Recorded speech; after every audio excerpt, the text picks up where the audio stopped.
Kita akan membahas pertanyaan masih seputar wudhu.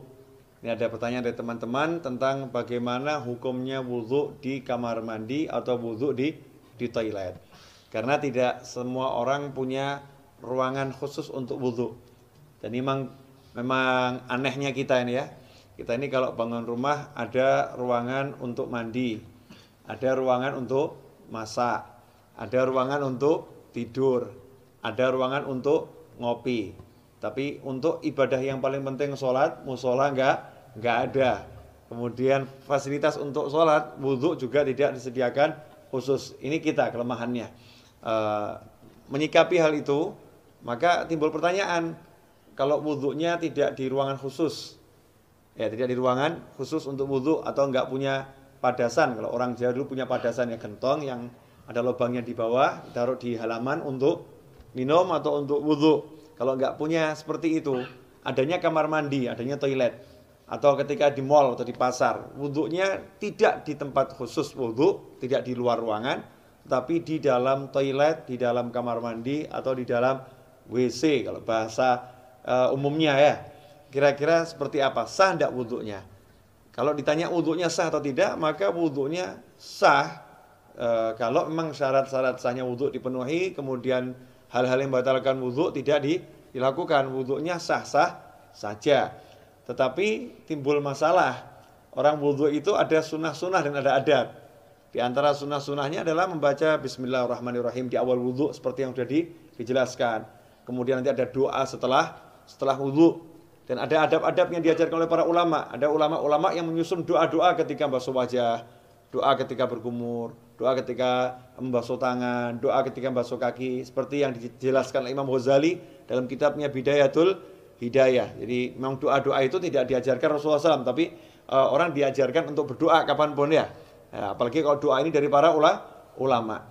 Lantas bagaimana kita mau membaca doa di dalam kamar mandi? Atau kita mau membaca Bismillahirrahmanirrahim sedangkan di dalam kamar mandi? Sementara kita ketahui Nabi kita Muhammad SAW mengajarkan agar kita tidak membaca lafzul jalalah, asma Allah, atau ayat-ayat Al-Quran, atau doa-doa di dalam toilet, di dalam kamar mandi. Emang apakah ada sumber hadisnya? Ada. Kita semua tahu baginda Muhammad SAW itu punya cincin. Ya, punya cincin. Khatiman min fiddah, dari perak. Ya, Rasulullah punya cincin dari perak, yang cincin itu fungsinya sekaligus sebagai stempel. Ya, fungsinya sebagai stempel. Dulu Rasulullah SAW tidak punya cincin, tidak punya stempel. Tapi ketika sahabat mengatakan, nih raja-raja yang pembesar-besar non-muslim itu kalau dapat surat, tidak ada stempelnya, tidak mau terima. Ya, mereka tidak akan menerima surat kalau nggak ada stempelnya. Rasul pun mengikuti, kalau begitu buatkan saya stempel. Ya, buatkan saya stempel. Maka dibuatkan stempel, bunyinya Muhammadun Rasulullah. Ya, Muhammadun Rasulullah. Jadi Allahnya paling atas, berupa cincin dari perak. Ketika Rasulullah wafat SAW, setelah wafatnya Rasulullah, cincin itu dipakai oleh Sayyidina Abu Bakar As-Siddiq radhiyallahu anhu. Setelah wafatnya Sayyidina Abu Bakar dipakai oleh Sayyidina Umar ibn Khattab. Kemudian dipakai oleh Sayyidina Utsman bin Affan radhiyallahu anhu. Nah, ketika dipakai Sayyidina Utsman, cincin itu jatuh ke Bir Aris, ya, sumur Aris. Ya, kemudian tidak ditemukan lagi. Nah, apa dasarnya? Ketika Rasulullah masuk ke khala, ke tempat buang hajat, Rasulullah selalu melepas cincinnya. Jadi ketika masuk ke tempat buang hajat, Rasulullah SAW selalu melepas cincinnya. Karena di cincinnya itu ada tulisan Muhammadun Rasulullah. Kalau membawa tulisan aja tidak dianjurkan, apalagi mengucapkannya. Ya, membawanya aja tidak dianjurkan, apalagi mengucapkannya. Berdasarkan hadis tersebut, yang diriwayatkan oleh Imam Al-Hakim, ya, dalam kitabnya Al-Mustadrak Al-Sahihain. Di situ beliau menyatakan, anna Rasulullah labisa khatiman naksuhu Muhammadur Rasulullah. Fakana idza dakhala al-khala wada'ahu. Kata Al-Hakim dalam kitab Al-Mustadrak, Az-Zuhri menyebutkan bahwasannya Rasulullah SAW punya cincin yang tulisannya adalah Muhammadun Rasulullah. Idza dakhala al-khala wada'ahu. Kalau masuk ke khala, ke toilet, Rasulullah SAW selalu melepaskan cincinnya tersebut.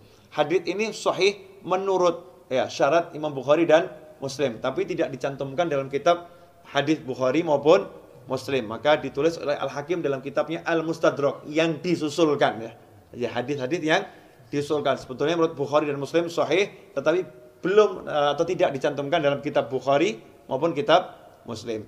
Nah, hadis ini menunjukkan memang kalau masuk kamar mandi jangan bawa tulisan yang mengandung nama Allah atau nama Rasulullah Shallallahu Alaihi Wasallam. Dari sini ulama kemudian mengambil kesimpulan kalau membawa tulisan nggak boleh, apalagi membacanya.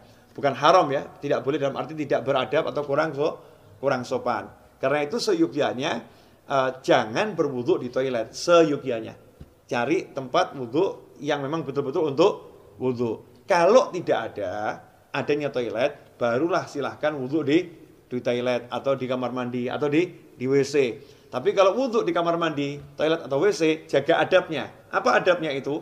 Ya satu, jangan membaca asma Allah. Cukup dibaca di dalam hati. Lantas bagaimana dengan doa setelah wudu? Ya doanya dibaca di luar kamar mandi. Jadi selesai wudu langsung keluar baca doa setelah wudu. Atau bismillahnya dibaca di luar dulu. Bismillahirrahmanirrahim, masuk langsung wudu juga. Nah, dengan begitu maka sunnahnya tidak hilang, tetap bisa melaksanakan sunnah-sunnah yang dianjarkan oleh Nabi Muhammad Sallallahu Alaihi Wasallam. Insyaallah sedikit ini barokah dan jangan kemudian jadi jalan justru. Oh berarti wudhu di toilet gak apa-apa. Oke deh, kita wudhunya di toilet aja ya. Jangan seperti itu. Usahakan wudhu di luar toilet agar bisa melaksanakan banyak sunnah. Kalau memang terpaksa baru berwudhu di toilet. Wal afu minkum. Wassalamualaikum warahmatullahi wabarakatuh.